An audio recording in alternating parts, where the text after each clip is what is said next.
बिस्मिल्लाहिर्रहमानिर्रहीम। अस्सलाम वालेकुम dear students, welcome to 10th physics class. उम्मीद है आप खैरियत से होंगे।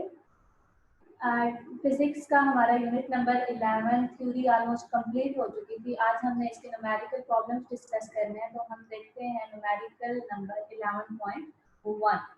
यहाँ पे ये कहता है normal conversation involve sound intensities of about 3.0 multiply 10 raised to the power -6 watt meter per second square। What is the decibel level for this intensity, यानी हमें कोई एक कन्वर्सेशन है उसकी हमें इंटेंसिटी बताई गई है। ठीक है, 3.0 multiply 10 raise to the power -6 watt metre पर सेकंड पर स्क्वायर। इसका हमने लेवल फाइंड करना है। ठीक है, तो हम अपना गिवन डेटा देखते हैं क्या गिवन है हमें। तो ये हमारे पास इंटेंसिटी गिवन है जी 3.0 multiply 10 raise to the power -6 watt पर मीटर स्क्वायर। और आपको पता है, आपने पीछे यूनिट में रीड किया है कि हमारे पास जो फेंटेस्ट कन्वर्सेशन होती है, जो फेंटेस्ट साउंड होती है, उसकी जो हमारे पास इंटेंसिटी होती है वो 10 रेज़ टू द पावर -12 वाट पर मीटर स्क्वायर होती है। ठीक है, तो यहाँ पे हमने फाइंड क्या करना है, ये जो हमारे पास इंटेंसिटी दी हुई है, इसका हमने साउंड लेवल फाइंड आउट करना है। साउंड लेवल को आप डिनोट करते हो कैपिटल एल से। ठीक है, तो यहाँ पे जो हमारे पास फार्मूला यूज होगा वो आपने जो है ना अपने यूनिट में पढ़ा हुआ है। फार्मूला जो है आपके पास वो है जी L is equal to 10 log I divide by I not.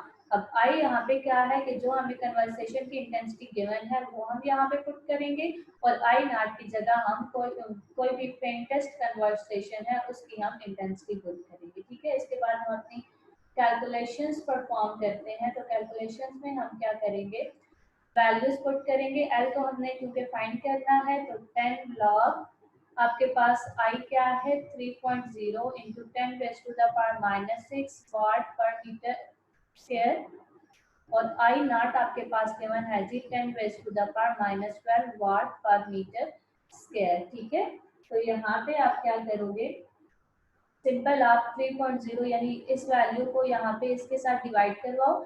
जो भी आपके पास वैल्यू आती है आप उसका लॉग लो, लॉग लेने के बाद आप उसको 10 के साथ डिवाइड करवाओगे तो आपका साउंड लेवल आ जाएगा। ये सारी कैलकुलेशंस परफॉर्म करने के बाद आपका जो रिक्वायर्ड रिजल्ट आता है वो आपके पास है जी 64.8 डेसिबल। ठीक है, ये आपके पास फर्स्ट जो है साउंड लेवल यानी न्यूमेरिकल नंबर 11.1 की जो फर्स्ट स्टेटमेंट है कि हमने इस इंटेंसिटी का साउंड लेवल फाइंड करना था, उसका आपके पास रिक्वायर्ड रिजल्ट आ चुका है। अब इसकी जो सेकंड स्टेटमेंट है, what is the intensity of the sound for 100 decibel. अब यहाँ पे अगर आप देखें तो इसने आपको साउंड लेवल बता दिया है कि 100 डेसिबल होगा। अब यहाँ पे आपने इंटेंसिटी फाइंड करनी है। ठीक है, फर्स्ट पार्ट में तो आपको इंटेंसिटी गिवन थी ना, आपने क्या फाइंड किया था, साउंड लेवल फाइंड किया था। लेकिन यहाँ पे आपको जो साउंड लेवल है वो गिवन है। ठीक है, साउंड लेवल आपको 100 डेसिबल्स गिवन है। आपने क्या फाइंड करना है, intensity of that sound level find करनी है। तो इसमें भी आपके पास वही फार्मूला यूज होगा। ठीक है, आप अपनी नोटबुक्स पे बकायदा जो है विद हेडिंग्स अपना न्यूमेरिकल सॉल्व करेंगे। ठीक है, तो L is equal to 10 log I divide by I naught. ठीक है, यहाँ पे L हमें गिवन है तो हम वैल्यूज पुट करते हैं। 100 decibel is equal to 10 log I हमने फाइंड करना है, और आई नॉट आपको पता है हमारे पास 10 रेज़ टू द पावर -12 होती है। ठीक है, सॉरी। अब आप आगे से इसकी कैलकुलेशंस परफॉर्म करेंगे। तो यहाँ पे आप देखो अगर, तो इधर 100 डेसिबल है। ठीक है, 100 ये वाला जो 10 है यहाँ पे मल्टीप्लाई हो रहा है, यहाँ पे आके डिवाइड हो जाएगा। तो यहाँ पे सिंपल आपके पास क्या रह जाएगा, log आई, और यहाँ पे आप देखें 10 रेज़ टू द पावर -12 है। इसको जब आप नॉमिनेटर में लेके जाएंगे तो 10 रेज़ टू द पावर 12 यानी पावर जो है वो आपके पास पॉजिटिव हो जाएगी। ठीक है, यहाँ पे अगर आप देखें तो 10 टाइम 100 होता है, इधर आ जाएगा 10 log I into 10 raise to the power 12। अब आप ऐसा करें, इस लॉग को खत्म करने के लिए हम क्या करते हैं कि बोथ साइड्स पे एंटी लॉग ले लेते हैं। जब हम एंटी लॉग लेंगे, एंटी लॉग ऑफ 10, ठीक है, और इस साइड पे anti log of log I into 10⁻12 लेंगे, ठीक है। यहाँ पे तो आपको देखें एंटी लॉग आपको पता है कि लॉग का अपोजिट होता है, इसलिए ये दोनों यहाँ पे कैंसिल आउट हो जाएंगे। और यहाँ पे चूंकि एंटी लॉग मौजूद नहीं है, सॉरी लॉग मौजूद नहीं है, तो एंटी लॉग कैंसिल नहीं होगा। तो ऐसा जब हमारे पास ऐसी कोई सिचुएशन आ जाती है तो हम क्या कहते हैं कि जब भी हम किसी नंबर का एंटी लॉग लेते हैं तो ये वाला जो नंबर होता है, जैसे हमने अब एंटी लॉग ऑफ 10 लेना है ना, ठीक है, तो इसके साथ कोई लॉग मौजूद नहीं है, तो फिर हम क्या करते हैं कि इस नंबर को 10 की पावर में लिख लेते हैं, ठीक है। यानी किसी भी नंबर का आपने जब एंटी लॉग लेना होता है तो वो नंबर जो होता है वो 10 की पावर में आ जाता है, ठीक है। अच्छा, आगे इस साइड पे तो अब आपके पास 10⁻10 बन जाएगी। यहाँ पे आपके पास एंटी लॉग जो है वो लॉग के साथ कैंसिल हो चुका है, तो सिंपल आपके पास क्या रह जाएगा, 10⁻12 रह जाएगा, ठीक है। अब आप क्या करोगे कि ये जो 10⁻12 यहाँ पे मल्टीप्लाई हो रहा है, इस साइड पे आके यहाँ पे डिवाइड हो जाएगा, ठीक है। ऊपर देखें 10 पावर्स मौजूद है, यहाँ पे 12 है, ऊपर 1 रह जाएगा, नीचे 10⁻2, यानी 10 पावर्स कैंसिल हो गई हैं और 2 पावर्स बच गई है, ठीक है। यहाँ से ये कैंसिल हो जाएगा, सिंपल आई यहाँ पे आ जाएगा, ठीक है। जब आप इसको सॉल्व करेंगे 1 डिवाइडेड बाय 10⁻2 आपके पास 100 के इक्वल होता है, यानी इसको आप क्या करोगे, i is equal to 1 divide by 100। तो 1 डिवाइड बाय 100 जब आप इसको करवाओगे तो आपके पास 0.01 आ जाएगा, ठीक है। इंटेंसिटी का आपको यूनिट पता है, वाट मीटर पर स्क्वायर होता है, ठीक है। यहाँ तक आपका न्यूमेरिकल नंबर 11.1 सॉल्व हो चुका है। हम देखते हैं अब 11.2 को, ठीक है। 11.2 की स्टेटमेंट तब तक आप लोग रीड करें। यहाँ पे कहता है इफ एट अनारकली बाजार Lahore the sound level is 80 decibel, ठीक है। ये अगर आप अपना न्यूमेरिकल नंबर 11.2 देखें ना तो ये सेम एज इट इज है जैसे आपने 11.1 का सेकेंड पार्ट सॉल्व किया था। मैं आपको डेटा वगैरह बनवा देती हूँ और इसी कैलकुलेशन आप खुद परफॉर्म करेंगे, ठीक है। यहाँ पे आपको साउंड लेवल गिवन है 80 डेसिबल, जबकि जो पिछला न्यूमेरिकल था वहाँ पे 100 डेसिबल गिवन था, ठीक है। इसी तरह से आपने यहाँ पे इंटेंसिटी ही फाइंड करनी है, सिंपल आप आई नॉट 10⁻⁻12 वाट मीटर पर स्क्वायर लोगे, वही formula L is equal to 10 log I divide by I naught लो, वैल्यूज पुट करो, ठीक है। वैल्यूज पुट करने के बाद आप सेम वैसे ही कैलकुलेशंस परफॉर्म करोगे जैसे आपने न्यूमेरिकल नंबर 11.1 के सेकेंड पार्ट में सॉल्व किया, ठीक है। आप उस तरह से अपनी कैलकुलेशंस परफॉर्म करो तो आपका क्वेश्चन जो है वो सॉल्व हो जाएगा। अब हम देखते हैं न्यूमेरिकल नंबर 11.3। न्यूमेरिकल नंबर 11.3 जो है वो बहुत इजी है, इसकी स्टेटमेंट हम देख लेते हैं। At a particular temperature, the speed of sound in air is 330 meter per second, ठीक है। यानी स्पीड ऑफ साउंड मीन्स कि हमें v गिवन है 330 मीटर पर सेकेंड। आगे कहता है if the wavelength of a note is 5 centimetre, wavelength को आपको पता है आप लैम्डा से डिनोट करते हो, ये आपके पास 5 सेंटीमीटर गिवन है, ठीक है। Calculate the frequency of the sound wave, आपने क्या फाइंड करना है, टू फाइंड में आप क्या लिखेंगे, फ्रीक्वेंसी, ठीक है। फ्रीक्वेंसी आपने फाइंड करनी है। Is this frequency in the Audible range of the human ear, यानी पहले आप तो फ्रीक्वेंसी फाइंड करेंगे, फ्रीक्वेंसी फाइंड करने के बाद आप ये देखेंगे कि जो आपके पास ह्यूमन ईयर की ऑडिबल फ्रीक्वेंसी रेंज है आपको पता है वो 20 हर्ट्ज टू 20,000 हर्ट्ज के दरमियान में लाई करती है, ठीक है। तो हमारे पास जो फ्रीक्वेंसी आएगी हम उसको चेक करेंगे कि अगर तो वो उस रेंज के अंदर लाइट कर रही है तो इट मीन्स कि वो ऑडिबल फ्रीक्वेंसी रेंज होगी, अदरवाइज वो नहीं होगी, ठीक है। तो यहाँ पे देख लें कि ये आपके पास ऐसा यूनिट में गिवन है, लेकिन सेंटीमीटर आपके पास लेंथ का ऐसा यूनिट नहीं होता, इसको आप मीटर में कन्वर्ट करें, 5 डिवाइड बाय 100 करेंगे तो ये आपके पास 0.05 मीटर आ जाएगा, ठीक है। यहाँ पे आपके पास फार्मूला होता है जो आपने यूनिट नंबर 10 में भी पढ़ा था और मैंने आपको यूनिट नंबर 11 में भी बताया था। फार्मूला होता है v is equal to F lambda, यहाँ पे v जो है वो स्पीड ऑफ साउंड होती है, एफ फ्रीक्वेंसी होती है और लैम्डा जो होता है वो wave length of the sound wave होती है, ठीक है। यहाँ पे अगर आप देखें तो आपके पास v गिवन है, लैम्डा गिवन है, आपने फ्रीक्वेंसी फाइंड करनी है, तो इस फार्मूला को थोड़ा सा आप रिफॉर्म कर लो। यहाँ से आपने क्या करना है, लैम्डा को दूसरी साइड पे लेके जाना है, तो f is equal to v by lambda आ जाएगा। इसके बाद आपने कैलकुलेशंस परफॉर्म करनी है। कैलकुलेशंस में आप क्या करेंगे कि वैल्यूज पुट करेंगे। f is equal to v आपके पास गिवन है 330 मीटर पर सेकेंड और लैम्डा आपके पास गिवन है जी 0.05 मीटर, ठीक है। तो यहाँ पे अगर आप देखें तो मीटर मीटर से कैंसिल हो जाएगा, ठीक है। तो यहाँ पे आप जब 330 को डिवाइड करवाएंगे 0.05 के साथ, तो आपके पास ये आएगा 6600 पर सेकंड, ठीक है। तो 66 आपकी बुक में जो यहाँ तक भी आंसर ठीक है, लेकिन आपकी बुक में जो आंसर गिवन है वो थोड़ा साइंटिफिक नोटेशन में है, तो इसको हम साइंटिफिक नोटेशन में कन्वर्ट कर लेते हैं, ठीक है।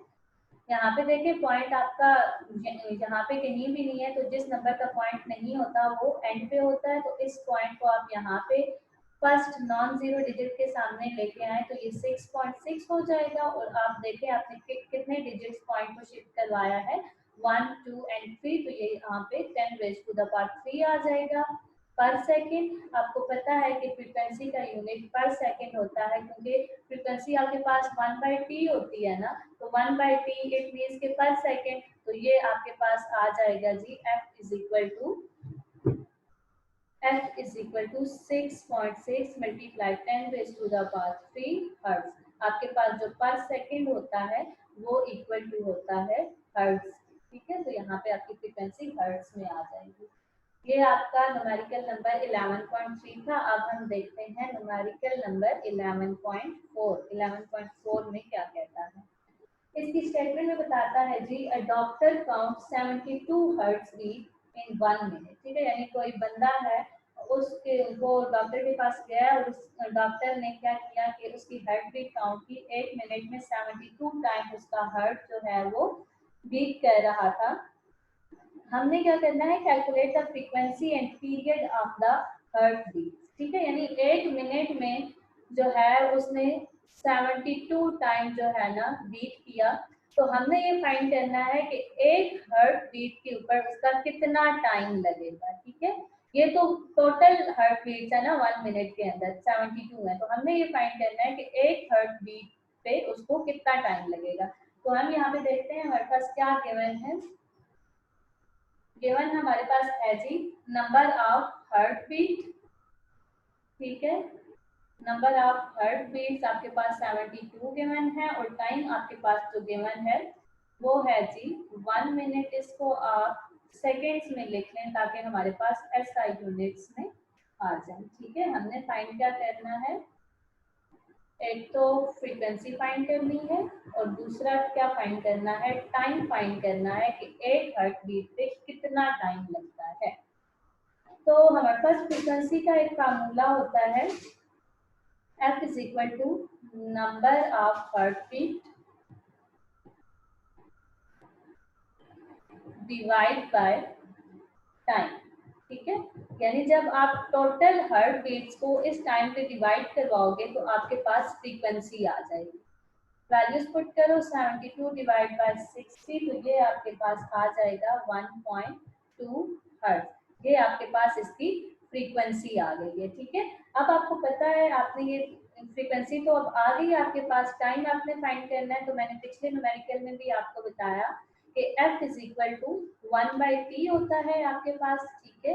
यानी frequency is reciprocal of time.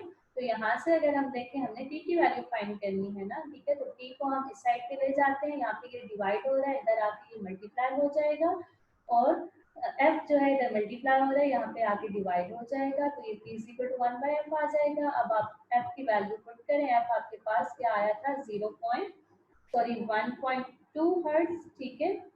तो यहाँ पे आप 1.2 पुट करें, तो जब आप 1 डिवाइड बाय 1.2 करवाएंगे तो आपके पास 0.83 आ जाएगा। टाइम आपका सेकंड में होता है, तो इसलिए आपके पास 0.83 सेकंड आपका रिक्वायर्ड रिजल्ट आ जाएगा, ठीक है।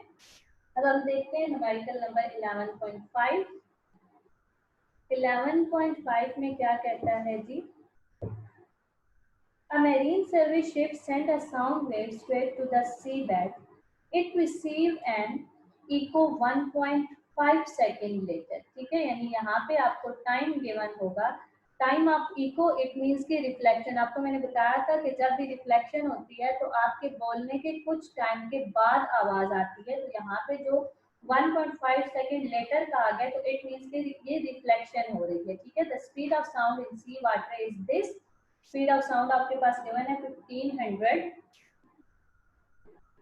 मीटर पर सेकेंड, न्यूमेरिकल नंबर 11.5 है आपके पास। टाइम ऑफ इको आपके पास गिवन है जी 1.5 सेकेंड, ठीक है। अच्छा, जब आपके पास क्या होगा, मैंने बताया था कि रिफ्लेक्शन में जो होता है वो डबल टाइम होता है, ऐसे ही है ना, ये हमें टोटल टाइम बताया हुआ है, ठीक है। यानी यहाँ से वॉइस प्रोड्यूस होगी, यहाँ पे जाके रिफ्लेक्ट होगी, यहाँ पे आके वापस आएगी। ये मैंने आपको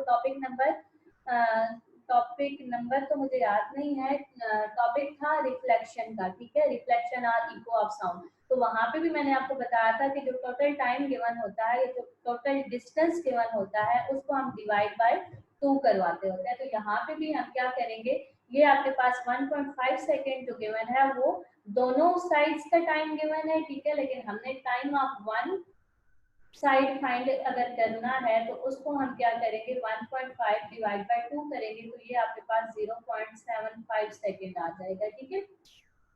अब हमने फाइंड क्या करना है, the speed of sound in water हमें गिवन है, find the depth of the sea at this position.